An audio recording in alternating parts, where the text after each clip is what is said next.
Bonsoir, bienvenue pour le 7-8, l'actu sur TV Fil 78, le journal de la rédaction. Voici les titres de ce lundi 23 juin. La préfecture des Yvelines en tournée pédagogique auprès des entrepreneurs sont développés lors de différentes réunions auprès des patrons les principaux points du pacte de responsabilité. Simplification administrative, allègement du coût du travail au menu aujourd'hui à la Chambre des métiers. À Versailles, le Solar Décathlon débutera le 28 juin. 15 jours de compétition internationale pour mettre au point la maison de demain. Les participants réalisent actuellement les prototypes avant l'arrivée du public. 200 000 personnes attendues. Êtes-vous favorable au don d'organes? Une journée pour réfléchir, ce sera demain 24 juin à l'initiative de l'Agence de biomédecine. Seul un Français sur deux a fait savoir à son entourage s'il était pour ou contre le don d'organes le concernant.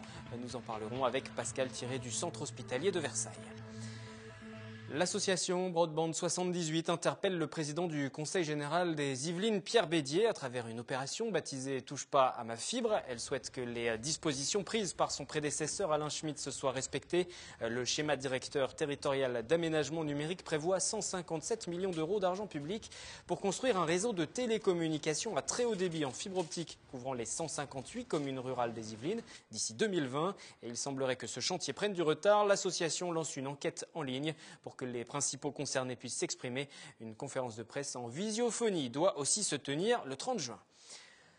Le pacte de responsabilité expliqué aux entrepreneurs, aux employeurs. Ce lundi midi, une réunion avait lieu à la Chambre des métiers et pour l'instant, tous ne sont pas convaincus du bien fondé de cette réforme. Olivier Maniscalco et Patrick Jacques de Dixmude. Le pacte de responsabilité présenté aux entrepreneurs yvelinois.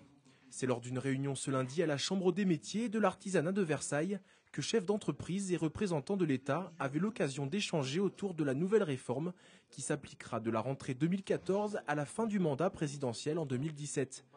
Baisse du coût du travail, crédit d'impôt pour les entreprises ou simplification des démarches fiscales. A priori, le pacte de responsabilité a de quoi séduire les entrepreneurs. Pourtant, durant la réunion, le ton monte rapidement. Mais allez voir dans les commerces, ça n'est pas valable. Vous augmentez la TVA, vous augmentez les impôts, vous augmentez... Non, quelle aide? Non, c'est nous qui le payons. Des entrepreneurs mécontents devant un nouveau changement de fiscalité, trop fréquent selon eux. Il faut dire que pour un chef d'entreprise, difficile de prévoir sur le long terme quand on ne sait pas ce dont la fiscalité de demain sera faite. J'ai fait des travaux d'agrandissement dans mon entreprise. Nous, on a pris un crédit sur 10 ans. On a acheté les locaux, on a acheté le terrain, c'est sur 15 ans. On ne peut pas raisonner sur 2 ans. On fait des prévisionnels, sur plusieurs années. On ne se base pas sur 2 ans. On ne peut pas gérer sur 2 ans. Si on veut avancer, si on vit au jour le jour, dans ce cas-là, on n'a pas de projet. C'est-à-dire qu'on ne fait pas de recrutement, on ne se projette pas dans l'avenir. Ou surtout pas, on ne se projette pas dans l'avenir en France. Autre problème abordé, le financement de ce pacte de responsabilité. Certes, aujourd'hui, l'État accorde un crédit d'impôt aux entreprises, mais les investisseurs s'attendent à un retour de bâton prochainement. Ça donne un souffle. Ça donne un souffle aux entreprises, mais bon, tout ce qu'on nous a pris en amont, est-ce que ça va être restitué par ce nouveau pacte ? Puisqu'on n'a pas l'ensemble des mesures qui vont... Là, on a les mesures positives. Derrière ça, il y a le financement. Donc, vous avez vu, mes collègues sont très inquiets sur comment financer, puisque on met en avant des 30 milliards d'euros, 40 milliards d'euros. Cet argent n'est pas dans les caisses de l'État. Donc, la répartition va-t-elle profiter plus à nous, artisans? On est dans la spectative. Du côté de la préfecture qui présentait cette réforme aujourd'hui, on comprend l'inquiétude de ces chefs d'entreprise tout en se voulant rassurant.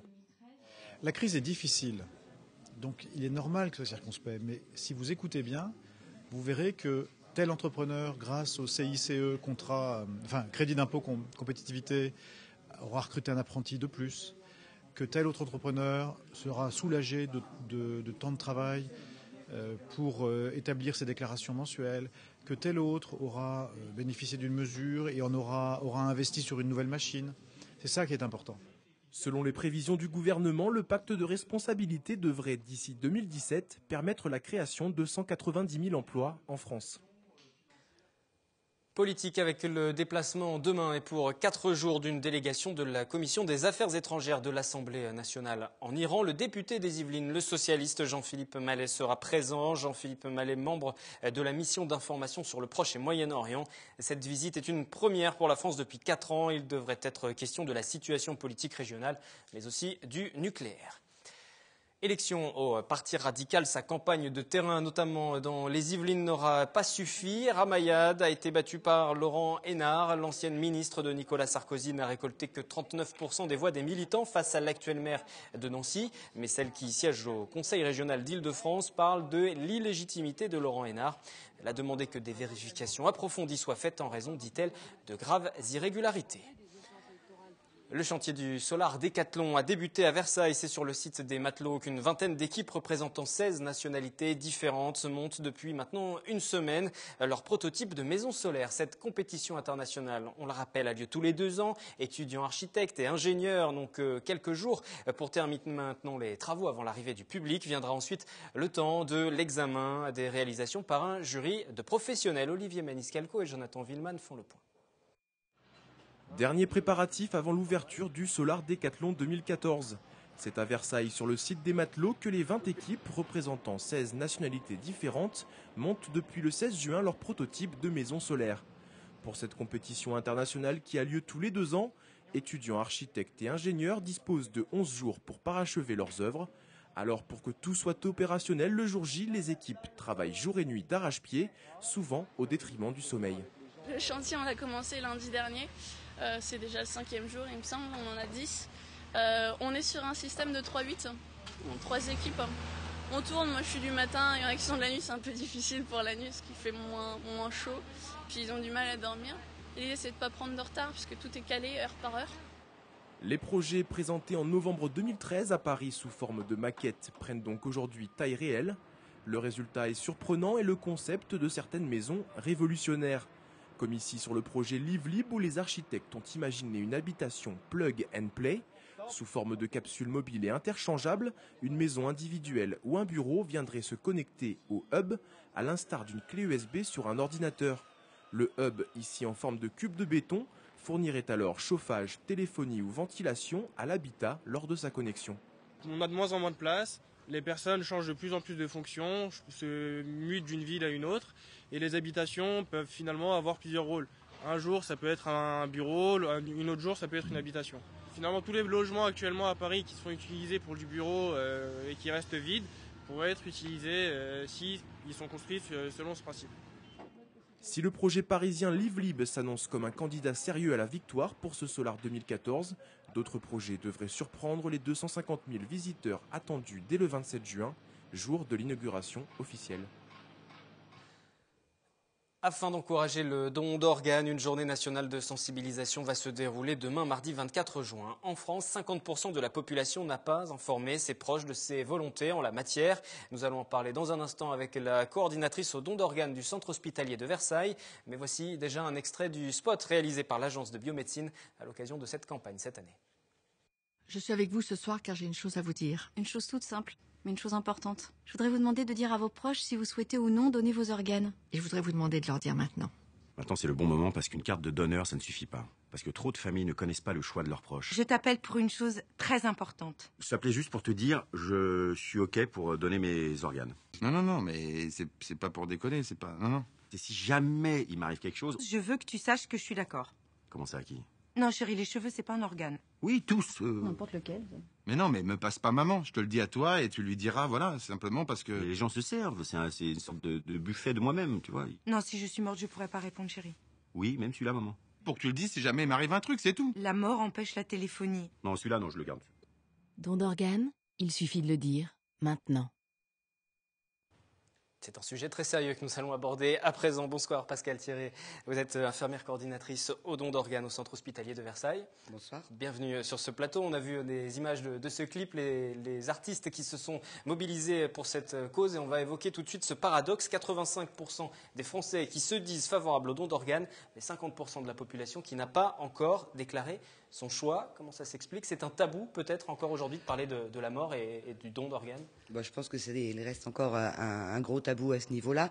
Les chiffres parlent d'eux-mêmes. Très peu, la plupart des gens sont d'accord sur le principe du don d'organes, mais quand il s'agit de se positionner, les gens n'y pensent pas, ne le font pas, ce qui pose de gros problèmes lorsqu'on a les entretiens avec les proches, parce que quand les proches ne savent pas ce que la personne décédée voulait, la réflexion qu'on entend très souvent, c'est « je ne sais pas ce qu'il voulait, je ne prends pas la décision à sa place ». Donc on se retrouve avec des taux de refus toujours supérieurs à 30% en France, quasiment ce taux-là aussi dans les Yvelines et même à Versailles, et c'est très dommage parce que le nombre de personnes en attente d'organes vitales, ce sont des organes vitaux, ne cesse d'augmenter d'une manière exponentielle extrêmement inquiétante. La carte de donneur ne suffit pas? Alors la carte de donneur, c'est bien parce que c'est la preuve d'un engagement.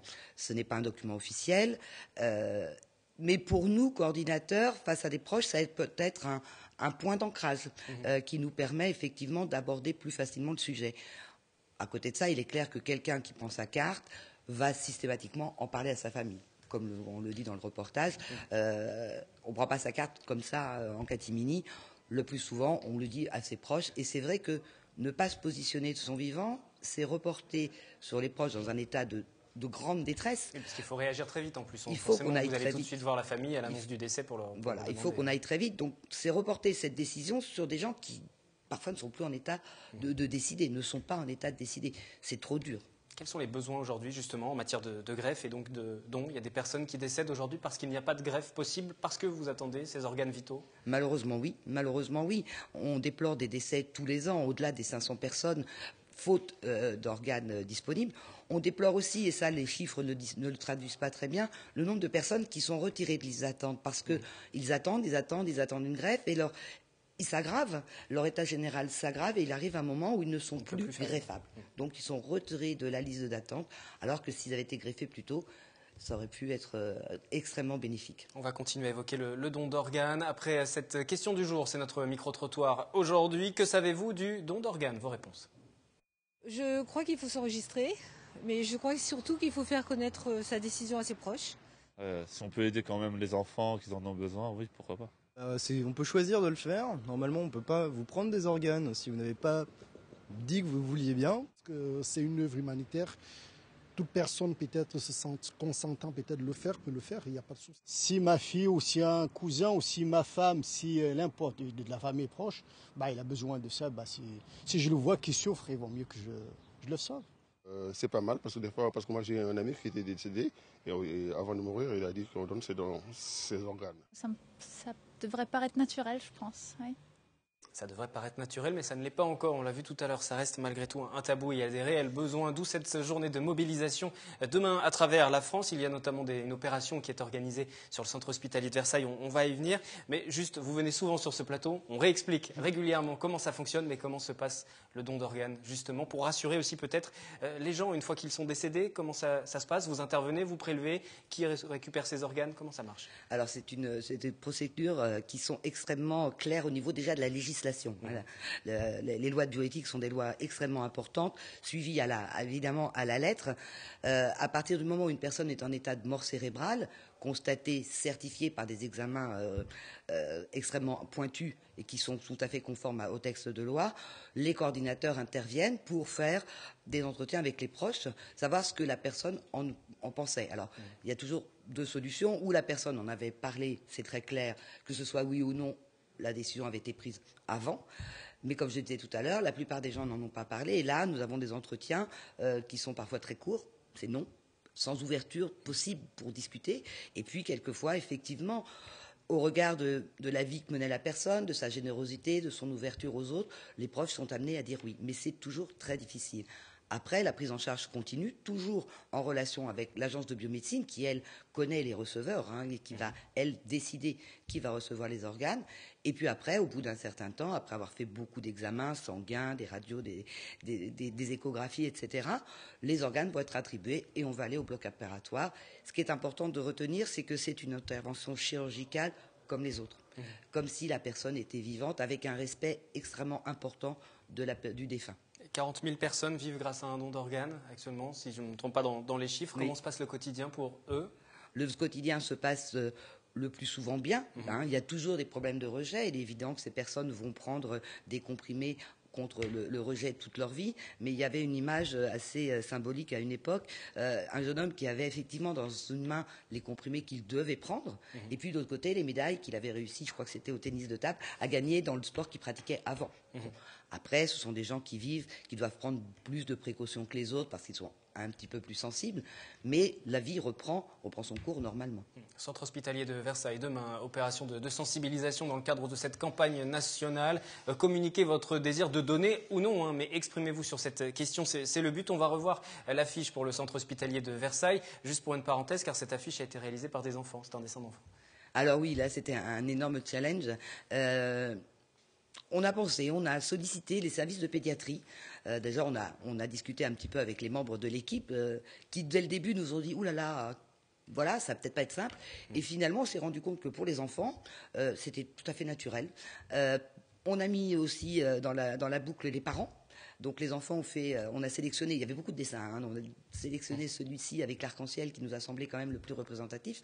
Et puis il y a eu d'autres dessins. Alors les enfants ont fait beaucoup de citations, ont inventé beaucoup de citations. Ces citations, elles seront accrochées demain à des ballons qui vont être lancés dans le ciel. Il y en aura 85. 85 personnes que nous avons prélevées dans les 10 dernières années à Versailles et qui ont permis de faire plus de quasiment 300 greffes. Ce sera organisé demain sur le temps de midi. Le matin, en revanche, il y aura également un stand d'information, une exposition et l'après-midi, conférence débat. C'est le programme pour le centre hospitalier. C'est le programme pour demain. Comment ça va se passer au niveau du débat? Parce qu'il y a notamment une intervention, regard croisé sur la science, éthique et droit. C'est-à-dire qu'il y a des questions encore qui se posent sur ces trois éléments. Tout à fait. Alors déjà, il y a beaucoup de questions qui se posent sur la législation. Et puis au niveau de l'éthique, des questions par rapport au don, parce que est-ce que le don d'organes c'est vraiment un don, puisqu'en fait quand on donne quelque chose on attend un remerciement. Là il n'y a plus de possibilité de remerciement puisque c'est dans le strict anonymat des receveurs. Donc il y a beaucoup de choses qui se posent, de questions qui se posent à ce niveau-là. Il y aura aussi une intervention pour expliquer encore la mort cérébrale parce que c'est pas quelque chose qui est très connu et qui est pas très facile à comprendre. Voilà, si vous voulez plus d'informations, rendez-vous au centre hospitalier. Ce sera demain à Versailles et puis nous en reparlerons bien sûr dans notre édition du soir. Merci à vous Pascal Thierry d'être venu sur ce plateau. Au revoir. Culture à présent avec le château de Versailles qui a dévoilé le nom de l'artiste retenu pour réaliser l'œuvre qui accueillera les visiteurs dans le futur pavillon du Four à l'entrée du site. Pavillon en cours de réalisation. C'est Claude Ruteau, connu pour son travail conceptuel que vous allez apercevoir dans un instant, des toiles tendues, peintes de la même manière que les murs sur lesquels elles sont disposées. L'œuvre sera baptisée de la peinture cire. Ce sera à découvrir début 2015, une opération menée dans le cadre du 1% artistique qui oblige à décorer les constructions publiques. Et puis le château de Versailles a reçu un visiteur de taille. Samedi matin, l'ancien joueur de basket professionnel, basket américain, Shaquille O'Neal, 42 ans, 2,16 m et près de 150 kg. Difficile de le manquer. Forcément, quelques fans se sont empressés de prendre des photos et de les diffuser sur les réseaux sociaux. Shaquille O'Neal, c'est une vingtaine de saisons en tant que professionnel, 4 titres de champion, des dizaines de records. Après le mariage de Kim Kardashian et du rappeur Kanye West le mois dernier, le château de Versailles est décidément très prisé par les personnalités américaines. Musique, 21 juin, premier jour de l'été. À cette occasion, amateurs de guitare, batterie, saxophone et autres instruments se retrouvent dans la rue pour célébrer la musique. Également, retour sur cette fête de la musique 2014 dans les Yvelines avec Yolène Torres et Patrick Jacques de Dixmude, direction Elancourt et Montigny-le-Bretonneux également.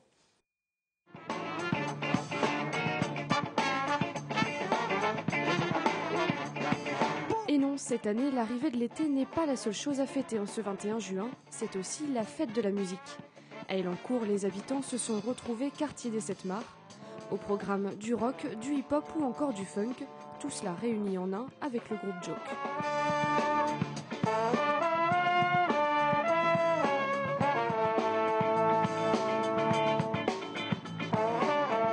La fête de la musique, c'est un événement important quand tu es musicien, parce que c'est un endroit où où tu peux faire de la musique partout. Donc c'est quelque chose en fait qui devrait se généraliser. C'est presque un peu triste que ce soit juste un seul jour dans l'année, quoi. Faites comme chez nous, on s'en fout. À quelques mètres de là, dans un tout autre style, la chorale Crescendo.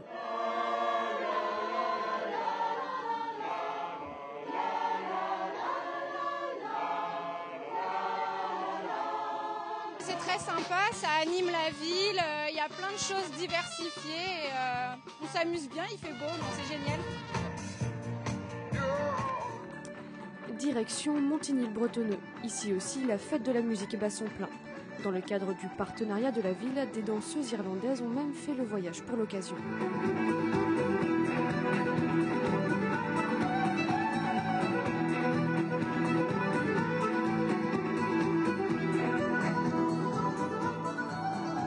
Mais ça va bien, elle aime bien. Pour l'instant, ça la passionne, pas de problème. C'est très divertissant, c'est très bien voir tous ces jeunes qui sont impliqués, c'est très bien. C'est très agréable ici, on est très bien dans le parc du château. Le parc du château, c'est en effet le choix des organisateurs cette année, entre les associations, les collectifs des villes jumelées ou encore les groupes qui arrivent en deuxième partie de soirée. Il a fallu faire quelques sélections. On n'a pas pu prendre tout le monde parce qu'il y a vraiment une offre énorme sur le territoire de Montigny, beaucoup d'initiatives, de groupes qui jouent. Mais on s'assure d'essayer de faire tourner ça un peu d'une année sur l'autre, bien sûr, pour que tout le monde soit à peu près satisfait.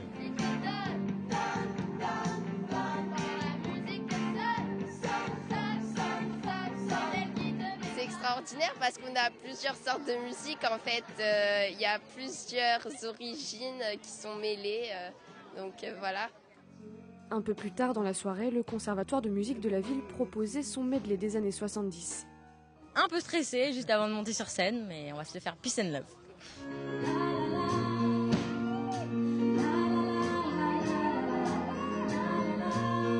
C'est une réunion humaine avant tout, et puis c'est fun, c'est la fête, il fait beau, on a le temps avec nous, donc voilà ce que ça représente pour moi.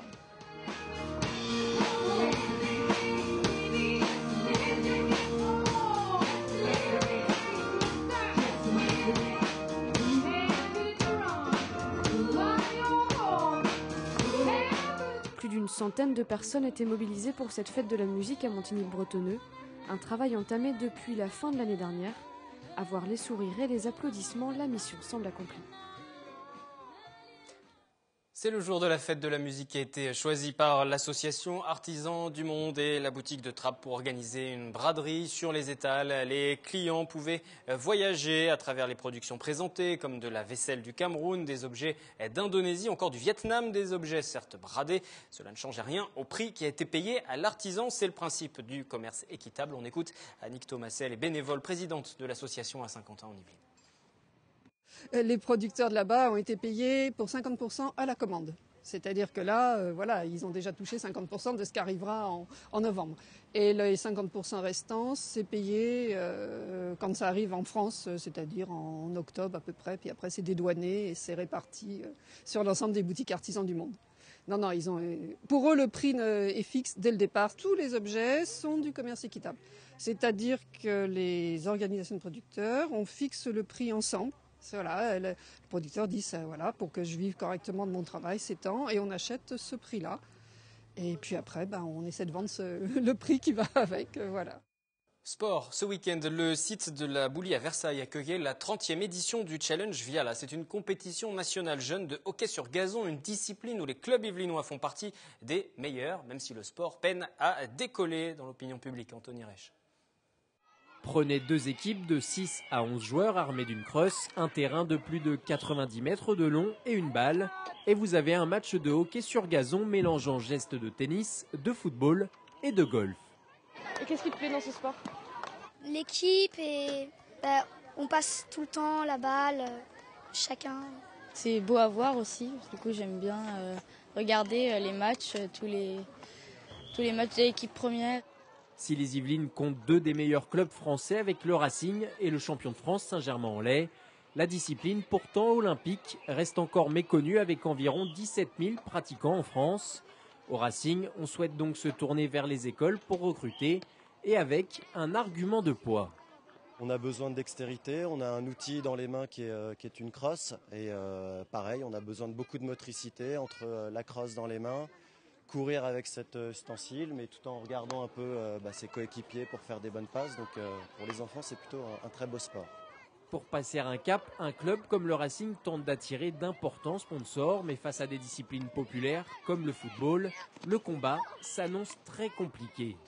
C'est un cercle qu'on essaye de mettre en place, qui n'est pas simple, puisque vous avez certains sports qui prennent 80 voire 90% de l'audience médiatique. Et nous, l'objectif, effectivement, c'est d'imaginer, pourquoi pas, un rapprochement avec d'autres sports, avec d'autres sections, pas suffisamment médiatisées, pour créer du contenu mutualisé. À l'heure actuelle, le hockey est l'un des 3 sports les plus médiatisés au monde. Merci de nous avoir suivis sur TV Fil. Prochaine édition du 7-8. L'actu demain, mardi 24 juin, même heure. L'intégralité de ce journal est à retrouver sur notre site internet grâce au replay. Bonne soirée.